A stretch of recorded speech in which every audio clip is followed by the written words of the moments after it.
ఓం నమో భగవతే శ్రీ రమణాయ. చాలా సంతోషం నాయన. ముఖ్యంగా ప్రతి ఒక్కళ్ళకి మనస్సు ఒకటి ఉన్నదని, ఆ మనస్సు నా మనస్సు అని, అందులో ఎన్నో ఆలోచనలు వస్తూ ఉంటాయని, కొన్ని కార్యరూపం దాలుస్తాయని, కొన్ని ఊహగా మాత్రమే మిగిలిపోతుందని, ఇక్కడ కూడా నా దేహం అన్నట్టుగానే నా మనస్సుని కూడా అంటున్నావుగా. ఇక్కడ అర్థం చేసుకోవలసింది, దేహము జడమే, మనస్సు జడమే, ఇంద్రియాలు జడమే. మరి జడ చేతనముల యొక్క కలయికే కదా ఈ అహంకారం, ఈ వ్యక్తిత్వం, ఈ పరిమితత్వము. ఎప్పుడైతే దేహ పరిమాణంతో ఈ మాయా నేను ఉద్భవించిందో, ఆ తరువాతనే మనస్సులో సంకల్పాలు, కోరికలు, బంధాలు ఒకటి కాదు, ఎన్నో విపరీత ధోరణులు తయారవుతాయి అక్కడ. తీరా విచారిస్తే అసలు మనస్సు అనేదే లేదు, ఉన్నది ఎరుక మాత్రమే. ఆ ఎరుకని ఈ మనస్సుతో తెలుసుకోవటం కుదరదు. ముఖ్యంగా మనం మనస్సు మనస్సు అనుకునేది అహంకారము వేరుగా ఉన్నట్టుగా అనిపిస్తుంది, వ్యక్తిత్వం వేరుగా ఉన్నట్టు అనిపిస్తుంది. అందుకనే జీవుడు ఏమంటున్నాడు, నా మనస్సు, నా దేహము, నా సంసారము, నా ఇల్లు, నా వాకిలి, నాది నాది నాది అంటున్నాడుగా. ఈరోజు నా మనస్సు ఏం బాగుండలేదంటాడు, ఐఆమ్ వెరీ హ్యాపీ అంటాడు సమ్టైమ్స్. ఏమిటిది? అసలు మనస్సు అంటే ఏమిటి అనేది చాలా సూక్ష్మంగా పరిశీలిస్తేనే తప్ప దాని వ్యవహారం తేలదు. ముఖ్యంగా ఆదిశంకరులు కూడా ఇదే విషయాన్ని చెబుతూ పంచకోశాలంటూ చెప్పుకొచ్చారు. అన్నమయ కోశం, మనోమయ కోశం, విజ్ఞానమయ కోశం, ఆనందమయ కోశం, ఇట్లా కోశాలు. రమణ మహర్షులు వారు, నీవు అసలు సంగతి ఏమిటి అంటే, పంచకోశాలకు అవ్వలిది నీ సత్యత్వం ఉన్నారు. ముఖ్యంగా అనాత్మ వస్తువును నీవు సర్వమును పరిహరింపగా మిగిలి ఏదైతే అహంస్ఫురణగా సచ్చిదానందంగా నిలిచి ఉంటుందో అది నీ స్వరూపంగా నీవే గుర్తించాలన్నాడు. ఇప్పుడున్నటువంటి పరస్పరాశ్రయ వ్యవహార స్థితి ఉన్నదే అంటే ఇది ద్వైత జ్ఞానం. దీన్ని నీవు దాటిపోవాలి.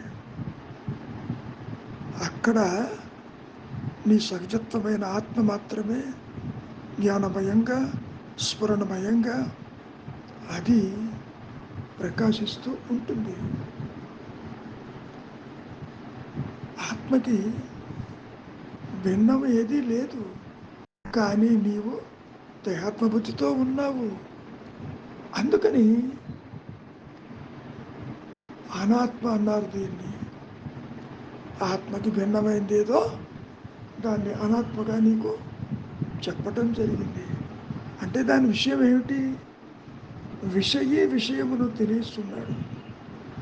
ఆ చూచేవాడు ఉన్నాడే దృక్కు, చూడబడని దృశ్యమై కూర్చుంది. ఈ రెండుకి సామాన్య సూత్రం ఏమిటో తెలుసా? అహంకారము. జీవుడి యొక్క దాని స్వభావమే చిత్ అంటే బుద్ధి, అచిత్తు అంటే జడ విషయం, అంటే చిత్తు లేమియే.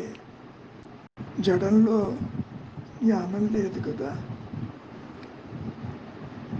ఎప్పుడైతే ఈ రెంటిని సంధానమైన దాని యొక్క స్వభావం చిచ్చర గ్రంథి అనుకున్నాం కదా, అక్కడ కర్తృ సంబంధమే కానీ అచిత్త విషయ సంబంధి కాదక్కడ.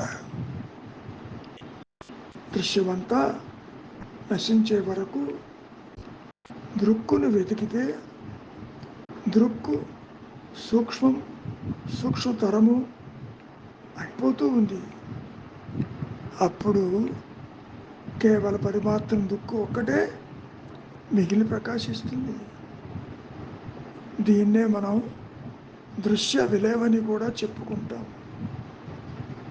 నువ్వు అడగచ్చు, అసలు ఈ దృశ్యాలని ఎందుకు త్యజించాలి? వాటిని ఉన్నట్లే ఉంచితే ఏ గొడవ లేదు కదా. అవి ఉంచితే సత్యానుభవం కలగదు కదా. కలుగుతుందా లేదా అంటూ చాలా ప్రశ్నలు అడుగుతూ ఉంటారు. ఇంతకీ అసలు విషయం అహంకారాన్ని పట్టుకుని వేలాడుతూ ఆత్మప్రకాశం అనేది జరిగే పని కాదు. అది వ్యక్తిగత ఆత్మానుభవాలు ఉండవు. ఇక్కడ ఈ విషయాన్ని చాలా స్పష్టం చేస్తున్నారు. దృశ్యాలని ఎందుకు త్యజించాలి? త్యజించకపోతే ఆత్మ అనుభవం కలగదా అన్నప్పుడు కలుగదు. నీవు ఇంద్రియాల వెంట, దృశ్యాల వెంట, కోరికల వెంట, మరి వస్తు విషయాల వెంట పరిగెడుతున్నావు కదా. దృశ్య విలయం అంటే విషయీ విషయములు వేర్వేరన్న భావనను తొలగించటం. విషయం అంటే దృశ్యం, అది పూర్తిగా అసత్తు. అహంకూర, ఇక్కడ అహంకారం ఉంది చూశారు, అది కూడా అట్లే. అసత్తు నశించటం వల్ల సత్యం మాత్రమే శేషించి ప్రకాశిస్తూ ఉంటుంది. సర్పరచ్చు భయభ్రాంతిలో కూడా తాడును పాముగా భ్రమిస్తే నిజం తెలియటానికి ఆ భ్రమను తొలగిస్తే చాలు కదా. కాబట్టి అట్టి నివారణ జరిగితేనే నీకు సత్యం గోచరం అవుతుంది నీ సవిచిత్తంగా. అయితే మీరు అడుగుతున్నారు, ఈ దృశ్య విలయం, ఈ ద్వైతము, ఈ సృష్టి ఎప్పుడు అంతరించిపోతుంది అని.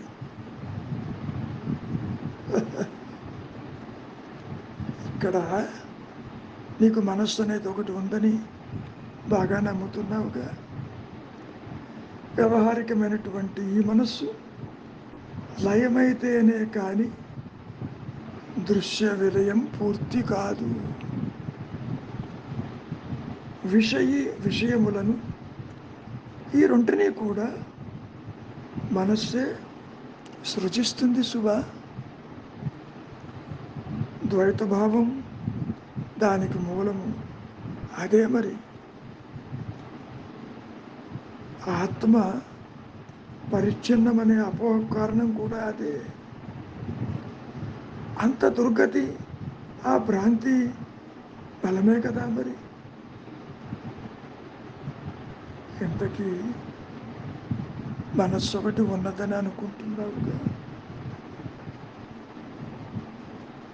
ప్రాణం అభివ్యక్తమయ్యేటటువంటి మార్గంలో మనస్సు కూడా ఒకటి ఉంది. ఒక కల్పమొత్తును, సూక్ష్మ యంత్రాన్ని మనం మనస్సుని అని చెప్పుకోం కదా. ప్రాణశక్తియే ఈ జీవిత వ్యాపారంగా దానిని తెలుసుకునే చైతన్యంగా ఈ మనస్సుగా అది వ్యక్తమవుతూ ఉంటుంది. మనస్సు అంటే ఆలోచన సమూహమే, అందులో సందేహం లేదు. ఆ ఆలోచనలు ఎవరికో చూడపోతే అట్టివాడెవడు లేడు. There is no thinker. Thinker లేకుండా థాట్స్ లేవు, థాట్స్ విడిగా ఉండవు. అప్పుడప్పుడు కొన్ని ప్రశ్నలు తలెత్తుతూ ఉంటాయి. ఈ మనస్సుకు విషయానికి గల సంబంధం ఏమిటి? దానికి భిన్నంగా జగత్తులను చూస్తూ ఉంది, జగత్తుని, ఇతరుల్ని, సంసారాన్ని. ఏ విధంగా జరుగుతుంది ఇది అన్నప్పుడు మహర్షుల వారు ఈ విషయాన్ని చాలా స్పష్టంగా ప్రస్తావిస్తూ, కళ ఉంది చూశారు, ఈ మెలకువ అంటున్నావే, ఈ రెండూ కూడా జగత్తుతో వస్తుంది, మెలకువల్లో తోస్తుంది. కళలో కూడా స్వప్నలోకాలు తగ్గిస్తున్నావుగా, అంటే గోచరం అవుతాయి. ఆ తలపులకు విషయంగా ఉంటుంది. తలపు ఆ గ్రహణము రెండూ కూడా మనోవ్యాపారాలే సుమ. కళలో ఈ మెలకువలో తలపోతల్లాంటి వ్యాపారం లేకపోతే మరి నీకు జగత్తును ప్రత్యక్షంగా చూడలేము కదా. మరి అంతేకాదు, అనుమానించను లేము. నువ్వు నిద్రపోతున్నప్పుడు అటు చేతన లేదు కాబట్టి అక్కడ నీకు జగత్తు లేదు. కనుక జగత్తు సత్యం అన్నది అహం నిద్ర నుండి మేల్కొన్నప్పుడే కల్పితం కావచ్చు. నువ్వు నిద్రపోతున్నప్పుడు ఆత్మ మళ్ళీ తన సహజ స్థితిలోనే నిలిచి ఉంటుంది సుమా. ముఖ్యంగా ఈ జగత్ సత్యం అన్న భావన ఈ మాయలో ప్రతి ఒక్కరికి ఉంటుంది. కానీ నిద్రలో ఇంత సత్యమైన జగత్తు మరి అదృశ్యమైపోయిందిగా, సత్యం ఎట్లా అవుతుంది? అది ప్రాముఖ్యమైనటువంటి తలపులు ఉన్నాయి చూశారు. ఒక క్రమంలో వాటిని తీసేస్తే చివరికి నేనన్న తలపు అత్యంత ప్రధానంగా నిలిచి ఉంటుంది. అహంభావము తలపులన్నిటికీ కూకటి వేరు మాత్రమే, మూలస్కందము అదే. ప్రతి ఒక్క భావము, ఆలోచన ఒకరి తలుపుగా ఉదయిస్తుంది కదా. వ్యక్తి లేకపోతే అవి తానుగా పుట్టవు సుమా. కనుక తలపులను వ్యవహారం అంతా అహంకారం చేసే పనే మరేది. ఈ విషయం బాగా గుర్తుపెట్టుకోండి. ముఖ్యంగా ఈ మనస్సుని ఏ విధంగా మనం నాశనం చేయవచ్చు, ఏ విధంగా దీన్ని తొలగించవచ్చు. ఇది లేనిది ఉన్నట్టుగా కనపడుతుంది. మరి అటువంటి దాన్ని ఏ విధంగా మనం అదృశ్యం చేయవచ్చు? దానికి మనం చేయవలసింది, నిద్రలో మరి మనస్సు ఉందా? లేదు కదా. అక్కడ ఆత్మే ఉందిగా. నిద్రాస్థితిలో ఉన్నటువంటి ఆ సత్యస్థితిని జాగ్రత్త అవస్థలోకి తీసుకురా, మరి చూద్దాం. దాన్నే జాగ్రత్త సుషుప్తి అంటారు. నీవు అన్నీ చూస్తూనే ఉంటావు, అన్నీ గుర్తిస్తావు. కాసేపు గుర్తించటం మానుకో, అక్కడే ఉందో నీకే తెలుస్తుంది మరి అంటూ చాలాసార్లు మహర్షులు వారు చెప్పుకొచ్చారు. నిజానికి ఈ మనస్సు చంచలమైంది. దాని చంచల్యత్వం నుంచి, చపలత్వం నుంచి తప్పించుకోవటం అనేదే మొట్టమొదటి మెట్టు. అది అప్పుడే శాంతి చేకూరుతుంది. సకల విక్షేపాలను దాని నుంచి తప్పించుకోబడతావు. దానికి చూపు నేర్పించు. అంతర్ముఖమన్నా, అంతర్దృష్టి అన్నా, చింతావిహీనమన్నా, ఉపదేశ సారమంతా కూడా అదే కదా. మరి దాని స్వభావం అయ్యేటట్లు శిక్షించు. అంటే లోపలికి వెళ్ళేంత వరకు, దాని మూలము చేరేంత వరకు నీవు ఈ మనస్సుని ఒక రకంగా శిక్షించవలసిందే. వేరు మార్గం లేదు సుమా. ఒకటే నేను ఉంటుంది, రెండు నేనులు ఉండవు. తెలుసుకునే నేను, తెలియబడే నేను అంటూ ఏది ఉండదు. ముఖ్యంగా శాంతి నిరోధకాలను వారిస్తూ బహిర్ప్రపంచాన్ని అలక్ష్యం చేస్తే తప్ప వేరు మార్గం లేదు. నువ్వు అడగచ్చు, మనస్సు యొక్క చంచల స్వభావాన్ని ఏ విధంగా మనం సరిచేసుకోవచ్చని. ఈ మనస్సును పూర్తిగా కలతబెట్టేవి ప్రాపంచిక విషయాలు, అంటే బహిర్విష స్పర్శలు. తాను కానీ ఇతర విషయాలతో కానీ పొత్తు మానేయటం మంచిది. దాని అర్థం ఏమిటి? ఇంద్రియాలకు బానిసవుతున్నావు ఇక్కడ. ఇంద్రియాల వెంట పరిగెత్తవద్దు. అంటే తీవ్ర వైరాగ్యము కలిగి ఉండు. ఆ మొదటి మెట్టు చేరుకోముందు, ఆ తర్వాత వివేకంతో క్రమక్రమంగా ధ్యానాన్ని అలవాటు చేసుకో. యమము దమము అంటే కర్మేంద్రియాలు, జ్ఞానేంద్రియాల యొక్క కంట్రోల్, నియంత్రణ ఏర్పడుతుంది. సామాన్యంగా మాటికి మనసు చెదిరిపోతుంది. ఒక వస్తువును చూసినప్పుడు, ఒక ఆలోచన వచ్చినప్పుడు దాని వెంట పరిగెత్తాలని అనిపిస్తూ ఉంటుంది. అట్లా పరిగెత్తేటటువంటి మనస్సుని తక్షణమే ప్రశ్నించు. ఈ విక్షేపం ఎవరికని? అంతలోనే అది నేను బిందువు వద్దకు నిన్ను తిరిగి చేరుస్తుంది. అంటే ఒక పక్షి గాలిలో ఎంతసేపు ఎగురుతుంది? గూటికి చేరక మానదా? అప్పుడప్పుడు ఈ మనస్సు హృదయంలో లగ్నం అవ్వటానికి ఎంతకాలం పడుతుందని నువ్వు అనుకుంటావు? ముఖ్యంగా మనస్సు తన మూల స్థితికి వస్తుంది. క్షణకాలంలో వస్తుంది, త్రుటి కాలంలో వస్తుంది. సమయంతో నీకేం పని? మనం ఎన్నోసార్లు చెప్పుకున్నాం, మనస్సు అంటే తలపుల మూట. సరే, దాని పుట్టుక ఎక్కడా?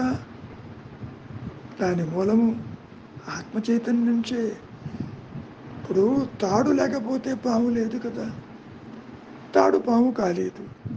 పోనీ తాడు నుంచి పాము వచ్చిందా? పూర్వ శృతి వల్ల, పూర్వ అనుభవం వల్ల నీకు అలా అనిపించింది. ఇక్కడ ఈ మనస్సు అనేది ఎలా వచ్చింది అన్నప్పుడు ఆత్మ చైతన్యం నుంచే వచ్చింది. అది విడిగా దానికి ఉనికి లేదు. దాన్ని బట్టి నీకు అర్థమైంది ఏంటి?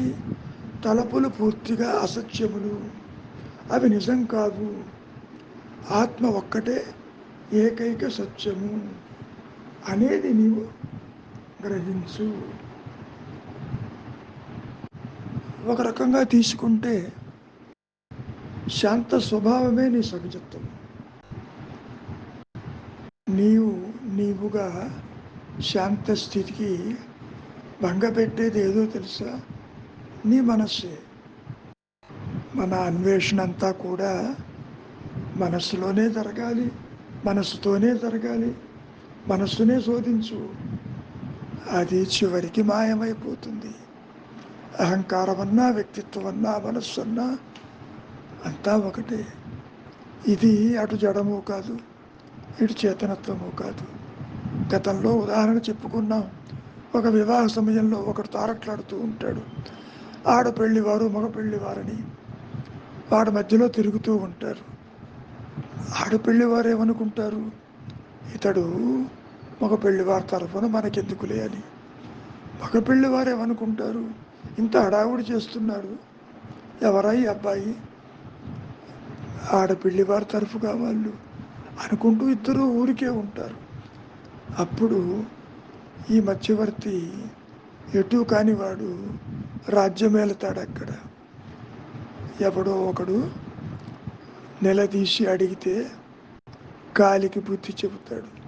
అటువంటిదే ఈ అహంకారము, అటువంటిదే ఈ మనస్సు కూడా.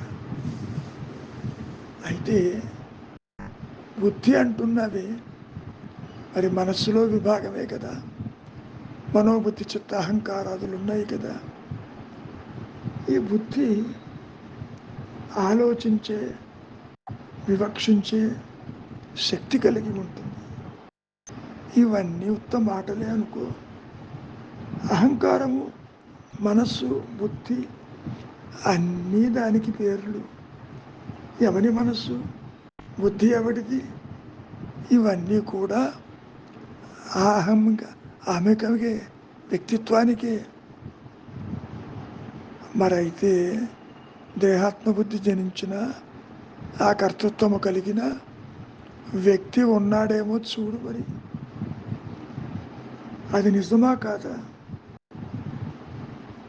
దాన్నే మనం తెలియక మనస్సు అని, బుద్ధి అని ఎన్నో చెప్పుకుంటూ ఉంటాం. ఇక్కడ ఆత్మ ఏమో చూడు నువ్వే. ఆత్మని నీవు అనుకుంటున్నది నిజానికి మనస్సో, బుద్ధో, అహంకారము అని అనుకుంటావు. అహంకారం పుట్టిన తర్వాతనే ఇతర ఆలోచనలు వస్తున్నాయి కదా నీకు.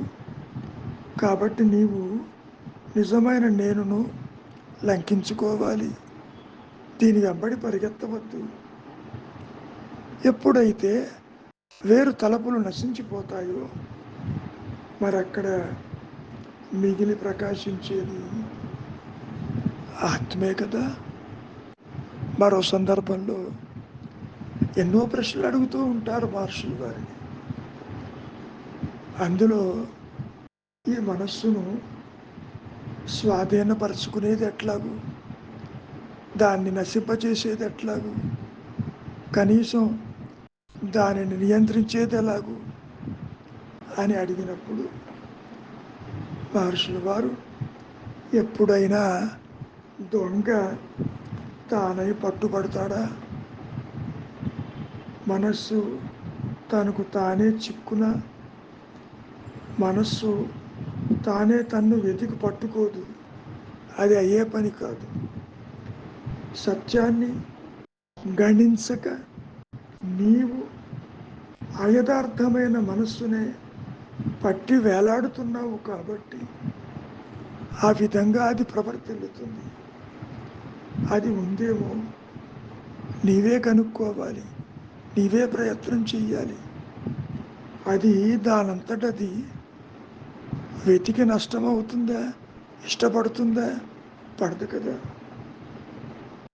అంతవరకు దేనికి? నువ్వు నిద్రపోతున్నప్పుడు మరి మనస్సు అనేది అక్కడ ఉన్నదా? అప్పుడు లేదే. మరి ఇక్కడ ఎక్కడి నుంచి వచ్చింది ఆ మనస్సు? ఇప్పుడు వచ్చింది కదా. దాన్ని బట్టి నీకు తేలింది ఏమిటి?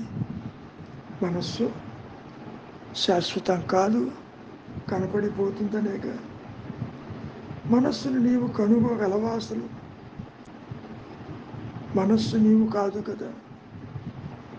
నిన్ను మనస్సు అనుకుని దాన్ని ఏ విధంగా వశపరుచుకోవాలి అని నువ్వు ప్రశ్న అడుగుతూ ఉంటావు. అది నిజంగా అక్కడ ఉన్నదైతే దాన్ని నీవు నిరోధించలేవుగా. కానీ అది లేదుగా. శోధించు, అది తెలుసుకో. కళ్ళదానికై లేని దానికై వెతకటం వృధా ప్రయాసే కదా. అందువల్ల నిజాన్ని, ఆత్మని వెతుకుకొని మనస్సుపై అధికారానికి అదే మార్గం, ఉన్న సత్యం అదే కదా. కనుక చేతనవుతుందా, మూలం వెతుకు. చేత కాదా, వృత్తిరాహిత్యంగా. అదే చేత కాదా, మౌనం వహించు. అంతకంటే వేరు మార్గం అంటూ ఏదీ లేదు. చాలాసార్లు ప్రశ్నలు తల ఎత్తుతూనే ఉంటాయి. లేనటువంటి ఈ మనస్సుని అంతర్ముఖం నేను చెయ్యలేకపోతున్నాను, నన్ను ఏం చేయమంటారు, నేనేం చెయ్యాలి అంటూ అడుగుతూ ఉంటారు. దానికి మహర్షుల వారు అభ్యాసం చెయ్యాలి నాయన. వివేక స్థితిలో మనస్సు ఆత్మసిద్ధికై తనకు తానే నష్టం అవుతుంది సుమా. ఇక్కడ ఇంకా ప్రశ్న తల ఎత్తుతూనే ఉంది. మనస్సును నశింపజేసే ఏమన్నా విధానం ఉందా? దానికి మహర్షుల వారు నీరును తడి ఆర్చటం చెయ్యగలవా? అందుకని ఆత్మను అన్వేషించు, నీవెవరివో గుర్తించు, నీవు నీవుగా నిలిచి ఉండు. మనస్సు నీకు తెలియకుండానే నష్టమైపోతుంది. అంతర్ముఖమైనటువంటి మనస్సు ఆత్మగా నిలిచి ఉంటుంది. అక్కడ నీవు వెతికే మనస్సు కానీ, నాది అనేవాడు కానీ తల ఎత్తడు కదా. మరి దాన్ని గుర్తుంచుకో, దాన్ని నువ్వు ఆలోచించు. నీవే ఆలోచించాలి, నీవే అంతర్ముఖం కావాలి, నీకే వైరాగ్యం రావాలి అంటూ సూచించారు. ముఖ్యంగా ఈ చంచలమైన మనస్సును ఏ విధంగా దారికి తీసుకురావాలి, దాని నిశ్చలం కావాలంటే ఏం చేయాల్సి ఉంటుంది అన్నప్పుడు ముందు ఆ పరిగెత్తుతున్నటువంటి మనస్సును పట్టి తేవాలి. ప్రాణాయామం చేత, ఆహార నియమం చేత, వైరాగ్యం చేత, శమత వాత్సర సంపత్తి చేత. ఒకటి కాదు, దాన్ని నియంత్రించాలి కదా ముందు. ఆ తరువాత దాన్ని అచలం చేసే ఉపాయం ఆలోచించవచ్చు. అంతేగాని దానికి ఏది చెయ్యకుండా ఎలా నియంత్రించాలంటే ఏ విధంగా కుదురుతుంది? అది కుదరదు కదా. నీవు నీ మనస్సుని సుస్థిరం చేయటానికే జపం చేస్తావు. అన్య చింతనలు తల ఎత్తకుండా ఏకచింతన చేస్తావు. ఆ ఏకచింతనలో కూడా త్రిపుటి ఉంటుంది: meditator, meditation, object of meditation. ఈ మూడు కూడా నష్టమైపోవాలి. అప్పుడే నీకు ఆత్మ ప్రకాశిస్తుంది నీ స్వరూపంగా. అంతకంటే ఏమీ లేదు.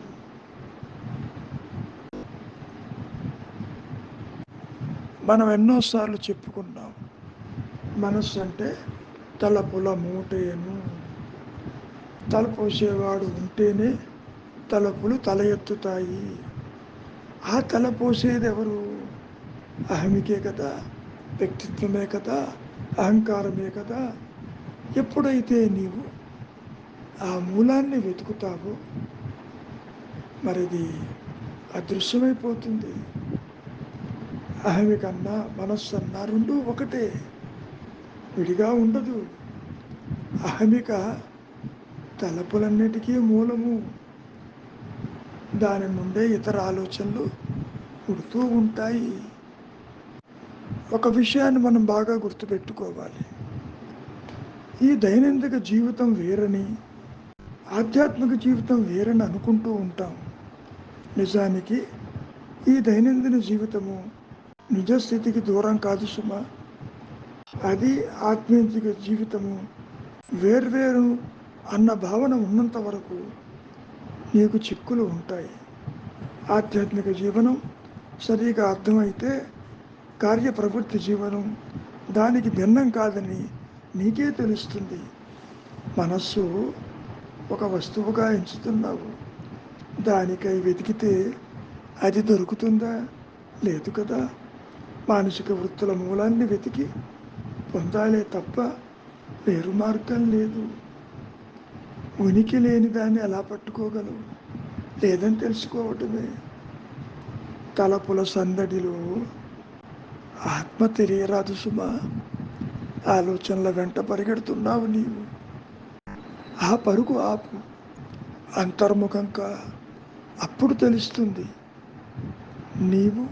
నీవుగా నిలిచి ఉన్న అహంస్ఫురణ. అంతేకాని లేని దానికే వెతికితే ఉపయోగం ఏంటి? ఇందాక చెప్పినట్టు తలపుల సందడిలో ఆత్మ తెలియరాదు. అవి పూర్తిగా అడిగిన తర్వాతనే నీ సహజత్వము అక్కడ గోచరమవుతుంది. మనస్సు చంచలం, స్థిరం కానిది. అది ప్రాపంచిక విషయ వాసనలతోటి కదులుతూ ఉంటుంది. ఎన్ని రకాలుగా చెప్పినప్పటికీ ప్రశ్న మిగిలే ఉంటుంది. నాకు ఆలోచనలు తీవ్రంగా వస్తున్నాయి, ఏ విధంగా నియంత్రించాలి? ఆలోచన నీదే కదా, ఆలోచించేది నీవే కదా. నీవెవరివో తెలిస్తే ఆలోచనలు ఎందుకు వస్తాయి? తెలిస్తే అంటే దేహాత్మ బుద్ధి విడనాడు. మనస్సు కూడా ఒక సూక్ష్మదేహమే కదా. ఎందుకు దాని వెంట పరిగెడతావు? ఇంత చెప్పినా ఇంకా అడుగుతున్నావు. మనస్సు నిశ్చలం ఏ విధంగా చెయ్యాలని. మనస్సును మనస్సుతో చూడుపోని, కాకుంటే మనస్సును ఆత్మలో నిలుపు. ఆత్మ అంటే ఏంటో నీకు అవగతం కాదు కాబట్టి మూలాన్ని వెతుకు. అప్పుడు మనస్సు వశమవుతుంది. దానికి విచారం ఒక్కటే మార్గము. ప్రశ్నించు. ఎవరిని? అహంకారాన్ని. తనకు తాను నష్టం కాదు కాబట్టి ప్రశ్నించు. వివేకంతో వర్ధిల్లు. తెలుస్తుంది నీకే అసలు మనస్సే లేదు, ఉన్నదే ఎరుక అని. మనం చాలాసార్లు చెప్పుకున్నాం, మనస్సు అంటే తలపుల మూట అని. ఈ ప్రవృత్తికంతా మూలము అహంభావనే కదా, వ్యక్తిత్వమే కదా. తాను కాని దానితో తన ఉనికిని ఏర్పరచుకుని నేనంటే దేహమని, నేనంటే వ్యక్తినని, నాకు కోరికలున్నాయని, బంధాలున్నాయని, మరి ఇవన్నీ పెట్టుకున్నావుగా నీవు. కనుక వెతుకు. తలుపులు లేని స్థితిని చేరుకో. ఇక్కడ ఒక విషయాన్ని బాగా గుర్తుపెట్టుకోండి. ఆలోచన లేని మనస్సు అదృశ్యమైపోతుంది. ఈ మనస్సుకి, ఈ అహంకారానికి ఆలోచనలే ఆయువు పట్టు. దానికి కారణం వాసనలు, సంస్కారాలు, కోరికలు, బంధాలు. మరి ఇంద్రియాలకు బానిసవుతున్నావుగా ఇక్కడ. అందుకని ఆ విధంగా నీవు అనుకుంటూ ఉంటావు. అంతేకాదు, ఏ శాస్త్రం వల్ల నీవు ఉన్నావని గ్రహిస్తావు? శాస్త్రాలు ఎందుకైనా పనికొస్తాయా? చెప్పండి అంటూ ఎదురు ప్రశ్న వేశారు చాలాసార్లు. మరి శాస్త్రాలు ఏకాగ్రతను విధిస్తాయి కదా, అది నాకు చేత కావటం లేదన్నప్పుడు మనం ఉన్నామని ఏ శాస్త్రం వల్ల గ్రహించాలి? శాస్త్రాల వల్ల గ్రహించగలవా నీవు? కనుక ముందు నీవు తలపుల నుండి విడిపడు. దేని యందు ఆసక్తి ఉంచకు, అవి నిన్ను అంటవు. నీవుగా ఉండటం నేర్చుకో. ఇప్పుడు ఏం జరుగుతుంది? తలపుల వెంట పరిగెడుతున్నావు.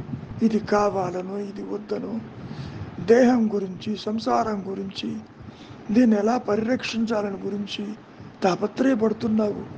ఏనాడైనా దేహం చెప్పిందా నువ్వు ఇది చెయ్యి అది చెయ్యని? నీవు చేస్తున్నావు నాది దేహం అంటూ. ఒక వస్తువుగా ఇది నా కారు, నా ఇల్లు అన్నట్టుగా చూస్తున్నావు నీవు. ఎన్నటికీ నీవు దేహము కాజాలవు, దేహివి. దేహము కలిగిన వాడివి అంతవరకే. దేహము కలిగినంత మాత్రాన నీవు దేహం ఎట్లా అవుతావు? ఆదిశంకరులు ఇదే మాట అన్నారు. నాది అంటున్నావు అంటే నీవు దానికి దూరంగా ఉన్నట్టే కదా, అది నీవు కాదు కదా అంటూ స్పష్టీకరణ చేశారు ఆదిశంకరులు కూడా. మనం ఇక్కడ ఎన్ని రకాలుగా చెప్పుకున్నా లేని మనస్సుని నాశనం చెయ్యటం అనేది అయ్యే పని కాదేమో అనిపిస్తూ ఉంటుంది. ఒక్క అనుగ్రహం చేతనే, స్వరూప జ్ఞాన ప్రకాశంతో నీవనుకునే అహంకారము, పరిమితత్వము, జీవభావన, ఈ సృష్టి, ఈ జనన మరణాలు, అవస్థాత్రయములు పూర్తిగా అదృశ్యమైపోతాయి. ఇందాక చెప్పినట్లు తలపున నుండి విడిపడు. దేని యందు ఆసక్తి ఉంచొద్దు నీవు. అవి నిన్ను అంటవు. నువ్వు అనుకోవచ్చు దేని మీద మనస్సును ఉంచాలి అని. ఎవరి మనస్సు? నీ మనస్సే కదా. ఇంతకీ నీవెవరివి అనే పదే పదే అడుగుతూ ఉండు. చివరికి ఏకాగ్రత అంటున్నావు. ఎందుకు చేయాలి? దేనిపై ఏకాగ్రత చేయాలి? దానికి సమాధానం నీవే చెప్పాలి. నేను చెప్పి నీకు ప్రయోజనం లేదు. మనస్సు అంటే ఏమి? దానిపై నీ ధ్యానం ఏమిటి? ముఖ్యంగా నేను ధ్యానం చెయ్యాలి అనేది కూడా ఒక ఆలోచనేగా. తలపులు, మనస్సు వేరుగా ఉన్నాయా? లేవుగా. అసలు నీవు ధ్యానం ఎందుకు చెయ్యాలి? To the expulsion of other thoughts ధ్యానం చేస్తావు. ఆ త్రిపుటి కూడా నష్టం కావాలి. ఒకవైపు నీ సహజత్వము, ఆత్మస్థితి అజపం చేస్తూ ఉంది. నేను ఉన్నాను అహమహమితి స్మరతి.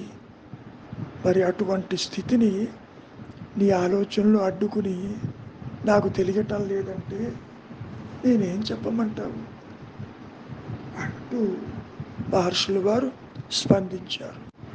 మరొక సందర్భంలో మహర్షులు వారు చాలా స్పష్టం చేశారు. మనస్సు యొక్క స్థానం ఇది అని నిశ్చయించలేము మనం. మరి ఇది ఇంత కష్టంగా ఉంటే ఏం చేయాలి? ఏ విధంగా ముందుకెళ్ళాలి? దానికి మహర్షులు వారు గతంలో కూడా ఎన్నోసార్లు చెప్పారు. మనస్సుతో మనస్సుని ఇప్పుడు కనుగోలేము, దాన్ని అధిగమించు. అప్పుడు నీవు తెలుసుకుంటావు ఏమని? మనస్సే లేదు, ఉన్నది ఎరుకేనని, ఉన్నది ఆత్మ అని, ఉన్నది జ్ఞానమని, ఉన్నది అనంతమని, అది అవధులు లేక ప్రకాశిస్తుందని, జ్ఞాన వృత్తి చేత నేను ఉన్నానన్న ఎరుకతో ఉన్నావు, అది నీ స్వరూపమని గ్రహిస్తావు. అక్కడ జీవుడు కానీ, మనస్సు కానీ, అన్యత్వము కానీ, సృష్టి కానీ, జనన మరణాలు కానీ ఏ ఒక్కటి లేవు కదా.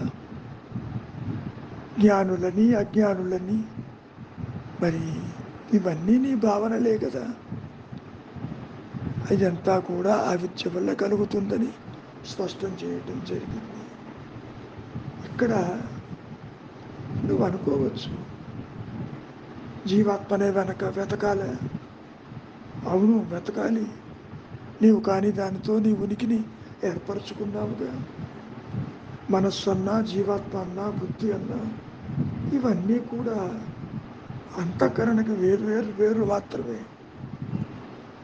మనస్సు ఆలోచనల సమాహారం. జీవాత్మ లేకపోతే తలపులు ఉండవు కదా. ఇట్లు అన్ని తలపుల్లోనూ అహంభావన వ్యాప్తమై ఉంటుంది.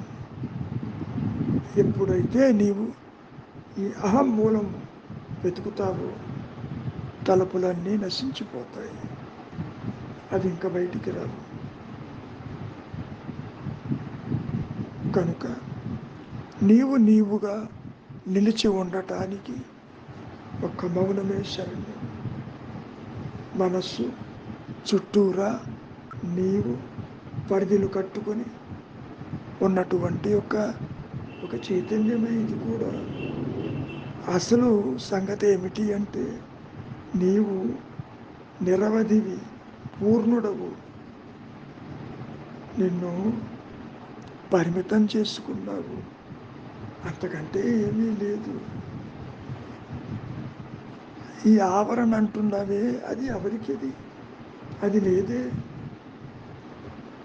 అవిద్య అన్నా, అహమన్నా, మనస్సు అన్నా అంతా ఒకటే. మరి ఆవరణ అంటే కప్పు.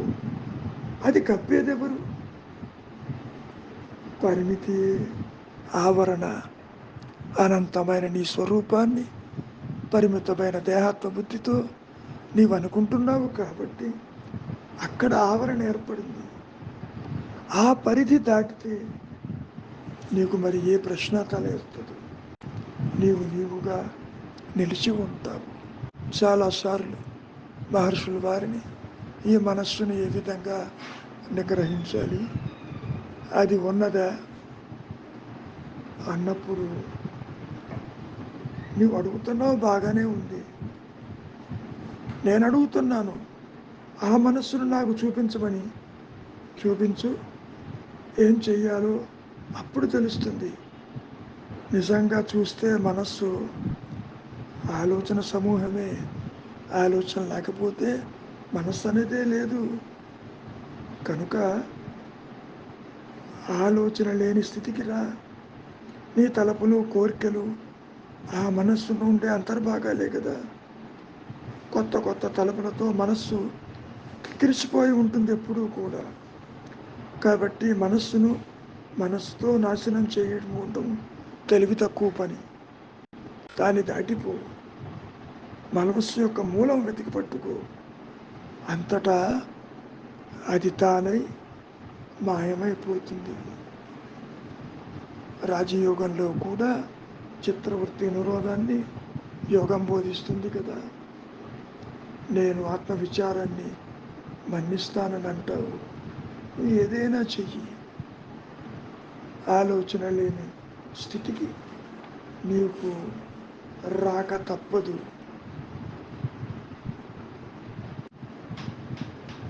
నిద్రాస్థితిలో ఈ మనస్సు, ఈ జగత్తు సూక్ష్మ రూపంలో ఉంటుంది. నిద్రలో మనస్సు ఉపసంహృతమై ప్రపంచం పూర్తిగా బీజప్రాయంగా ఉంటుంది నాయన. అది మేలుకొన్నప్పుడు మళ్ళా విస్తరిస్తుంది. అహంకారం ఉప్పొంగిపోతుంది. శరీరంతో తాదాత్మ్యం చెంది ప్రపంచాన్ని తిరిగి చూస్తుంది. కాబట్టి ఈ జగత్తు, ఈ ప్రపంచము మనకు కల్పితం కాక మరేమిటి? జగత్ ఆలోచన, దేహం ఆలోచన, దైవం ఆలోచన, ఇతరుల ఆలోచన, జనన మరణాలు ఆలోచనలు. ఆలోచనే అన్ని అనర్థాలకి కారణమై కూర్చుంది. ఆలోచన రహితమే ముక్త స్థితి అని గ్రహించు. అదే నీ సహజ స్థితి. అంతవరకు దేనికి? కలలో నీవు మరి ప్రపంచాన్ని సృష్టించటం లేదా? జాగ్రత్త కూడా ఒక స్వప్నమే అని మనం ఎన్నోసార్లు చెప్పుకున్నాం. అది దీర్ఘమైనది. జాగ్రత్త, స్వప్నాలు, అనుభవాలు చూడాలి అంటే ద్రష్ట ఉండాలి కదా. ఆ చూచేవాడెవడు? దేహమా? కాదు కదా. మనస్సా? అదే అయి ఉండవచ్చు. కానీ మనస్సు లేకుండా నీవు ఉంటావే మరి. మనస్సు లేకపోయినా ఉన్నావు కదా. నిద్రావస్థలో నీ మనస్సు లేదు, అయినా నీవు ఉన్నావు. ఆ ఉన్నది నీ సహజత్వము. అలా నీవు ఉండరాదు. మనసు జోలికి ఎందుకు పోతావు అంటూ చాలాసార్లు హెచ్చరించడం జరిగింది. ముఖ్యంగా నేనెవరు అన్న విచారం ఎందుకు చేయమంటారు అంటే, నీవు కాని దానితో నీ ఉనికిని ఏర్పరచుకున్నావు కాబట్టి. మరి కాలికి దెబ్బ తగిలితే కాలు చెబుతుందా దెబ్బ తగిలినట్టు? నీ మనస్సు చెబుతుంది. మరి చెప్పేదెవరు? నేనెవరన్నప్పుడు అది దేహం చెప్పదు కదా, మనస్సు కూడా కాదు. ఆ నేను జాగ్రత్త స్వప్న సుషుప్తుల్లో ఉంటుంది. ఈ 3 అవస్థలు వ్యక్తిని బాధించే మార్పులు జరుగుతూ ఉంటాయి. అవి ఎలా ఉంటాయి అంటే, సినిమా తెర మీద బొమ్మలు ఏ విధంగా రాకపోకలు ఉంటాయో, ఎన్ని వచ్చినా, సునామీ వచ్చినా, అగ్ని కీలకాలు వచ్చినా, భూకంపాలు వచ్చినా తెరను బాధించవు కదా. ఇక్కడ కూడా ఆత్మని, మనస్సు ఎన్ని సంక్షోభంలో ఉన్నా ఆత్మని బాధించవు. కనుక నీవు జాగ్రత్త స్వప్న సుషుప్తులు పూర్తిగా అవి నీ మనోకల్పితాలు. ఆ మూటిని వదిలించుకో.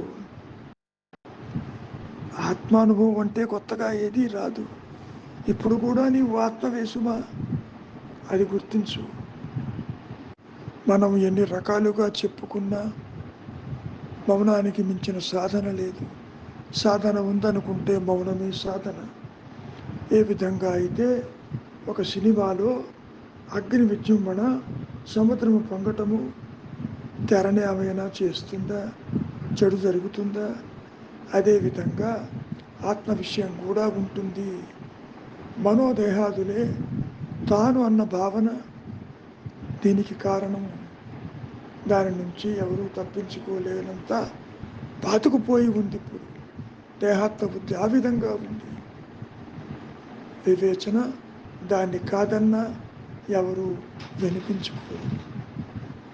ఒకడు కలగని లేచి ఆ కళ కళ్ళయని తెలుసుకుంటున్నాడా లేదా? మెలకువలోని ఈ ఎరుక ఇతర అవస్థల్లో కళ్ళ అని గుర్తించు. కనుక ఒక్కొక్క అవస్థలో మిగతా రెంటిని ఉండవు కదా. కాబట్టి చూచేవానిలోని వికారాలే ఇవి తప్ప మరొకటి కాదు. ఇవన్నీ ఆత్మపైన తోచే ఘటనలు, సంఘటనలు.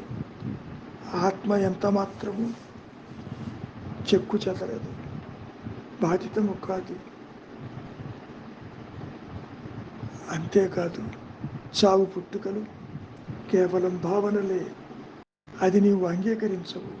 లోక వ్యవహారం వేరుగా ఉంటుంది. బంధం వల్ల దుఃఖిస్తావు, బాధపడతావు. ఇవన్నీ కూడా మనోదేహాలకు సంబంధించినవి. ఇవి పుట్టుక మునుపు గిట్టెన వెనక కూడా నీ సహజత్వము ఆత్మ సుస్థిరంగానే ఉన్నది. అదేవిధంగా జనన మరణ పరంపరల్లో, పునర్జన్మ పరంపరల్లో కూడా వర్తిస్తుంది. నిద్ర తాత్కాలిక మరణము శుభ, మరణము శాశ్వత నిద్ర అని మనం ఎన్నోసార్లు చెప్పుకున్నాం. కనుక నీవు కాని దానితో నీ ఉనికిని ఏర్పరచుకున్నావు. అక్కడొచ్చింది సమస్య. అంతకంటే ఏమీ లేదు. నీవు చేయవలసిందల్లా నీవుగా ఉండటమే. ఉన్నావు. కాకపోతే ఈ దేహాత్మ బుద్ధి తల ఎత్తినప్పుడు అది నీకు దూరమైనట్టుగా ఉంటుంది. ముఖ్యంగా ఆత్మ అమరవని గుర్తించు. ఈ విషయాలన్నీ మార్పు చెందుతూ పోతాయి. మానసిక స్థితిని బట్టి మరణించేవి. మృత్యుభీతి దేహానికి, ఆత్మగతి చల్లదు శుభ. ఆ భయం అజ్ఞానజనితం. ఆత్మసిద్ధి అంటే ఏంటో తెలుసా? పూర్ణ జ్ఞానము, అమృతత్వము. మృతి కూడా ఒక భావనే అని గుర్తించు. ఎప్పుడైనా దేహం చెప్పిందా అది పోతున్నట్టు నీవు చెబుతున్నావు దేహాలు మరణిస్తున్నాయి అని. కనుక నీకు దుఃఖాన్ని కలిగించేవి నీ భావనలే. అందుకని ఆత్మ యొక్క అమరత్వాన్ని ఎరిగి ఆ భయాన్ని నీవే వదులుచుకోవాలి సుమా. వేరు మార్గము లేదు. మరి ఒక సందర్భంలో మహర్షుల వారిని అడుగుతున్నారు, నేను అజ్ఞానిని, నాకు మార్గం తోచటం లేదు, పూర్ణస్థితి నాకు ఎప్పుడు తెలుస్తుంది అంటూ. ఎవరా నేను? విచారించు, ఎవరికా అజ్ఞానం? దీనికి ఇచ్చే సమాధానాలే చాలు. నీవు ఇప్పటికే అనుభజ్ఞుడు కావటానికి తన ఉనికి సంశయించేవాడెవడు ఉండడు. నీవు లేవని అనవు కదా, నిద్రలో సైతం ఉన్నానని అంటావు. ఆ ఉన్నానన్నదే నీ ఆత్మస్వరూపం అని ఎన్నిసార్లు చెప్పినా ఇంకా నీకు ఈ దేహత్వ బుద్ధి వదలటం లేదు. నిజానికి ఉన్నది కేవల స్థితి మాత్రమే. అందుచేత అందరూ జ్ఞానులే, జ్ఞాని కానివాడే లేడు. అంతేకాదు అందరూ కూడా జీవన్ముక్తులే సుమా. మనం ఇక్కడ ఎన్ని రకాలుగా చెప్పుకున్నా లేని మనస్సుకి ఉనికి ఎక్కడి నుంచి తీసుకొస్తారు? ఉన్నది పోదు, లేనిది రాదు. Nothing to lose, nothing to gain. ఉనికి లేని దానికేమో ఉనికిని ఏర్పరచుకుని నీవు కాని దానితో నీవు ఇది సత్యం అనుకుంటున్నావు. ఇది పోతే ఆత్మ ప్రకాశిస్తుందని అనుకుంటున్నావు. పోవటానికి ఇప్పుడు కూడా అహంకారము కానీ మనస్సు కానీ మరొకటి ఏది లేదే అక్కడ. మరి దేహాత్మ బుద్ధితో అడుగుతున్నావు నాకెప్పుడు ఆత్మ ప్రకాశిస్తుందని. నీవే ఆత్మవై ఉంటూ ఆత్మ కొత్తగా రాదు. అసలు ఆత్మని విడిచి జీవుడు జగత్తు ఈశ్వరుడు ఎక్కడ లేరు కదా.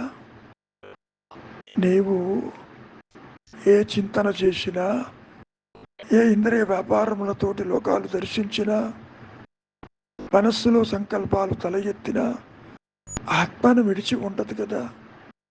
ఆత్మతోనే ఉంటావు, ఆత్మని తెలియకుండా ఉంటావు. కారణం ఈ ద్వైత జ్ఞానమంతా సత్యమన్న భావన ఉంటుంది. బంధము సత్యము, మోక్షము సత్యము, ఇతరులు సత్యము, కర్తృత్వము సత్యము, పుట్టుక సత్యము, మరణము సత్యమని. ఎప్పుడైతే నీవు అసత్యాన్ని సత్యం అనుకుంటూ కాలం గడుపుతూ ఉంటావో నీకు ఆత్మసిద్ధి అసత్యంగా తోస్తుంది. వివేకాన్ని ఉపయోగించు, నిశ్చలత్వానికి రా. నిద్ర లేవగానే నీతో కలిపి నీవు చూస్తున్నది అసత్యమన్న భావన నీకు కలగాలి. అది తీవ్రతరమైనప్పుడు ఇక మనస్సు బయటికి రాదు, ఆలోచనలు తల ఎత్తవు. అందుకే తీవ్ర వైరాగ్యం అనేది అవసరం అని ఆదిశంకరులు మహర్షులు చెప్పడం జరిగింది. మనస్సు గతంలో చెప్పుకున్నట్టు ఆలోచన సమూహమే కదా. ఆలోచన లేని మనస్సు అదృశ్యమైపోతుంది. అహంకారం నిలవటానికి కారణం వాసనారూపమైన ఆలోచనలు మాత్రమే. ఆలోచన తల ఎత్తని స్థితిలో నీ సహజత్వమే అహంస్ఫురణగా ఉంటుంది. కొత్తగా ఏది రాదు. ఇప్పుడు కూడా నీవు అదేను. అహంకారము తల ఎత్తక ముందు కూడా ఆత్మే ఉన్నది, తల ఎత్తిన తర్వాత కూడా అదే ఉంటుంది. అది దేహాదులు వదిలిపెట్టినా అదే ఉంటుంది. జననానికి ముందు మరణానికి ముందు అదే ఉంటుంది. దానిలో మార్పు ఉండదు. సత్యము ఆత్మ ఒక్కటే, దానికి అన్యత్వము లేదు కనుక సృష్టి యొక్క ప్రస్తాపనే అక్కడ తల ఎత్తదు. మంచిది. మౌనమే నీ సహజత్వము, నీ ఉనికి, నీ ధర్మము.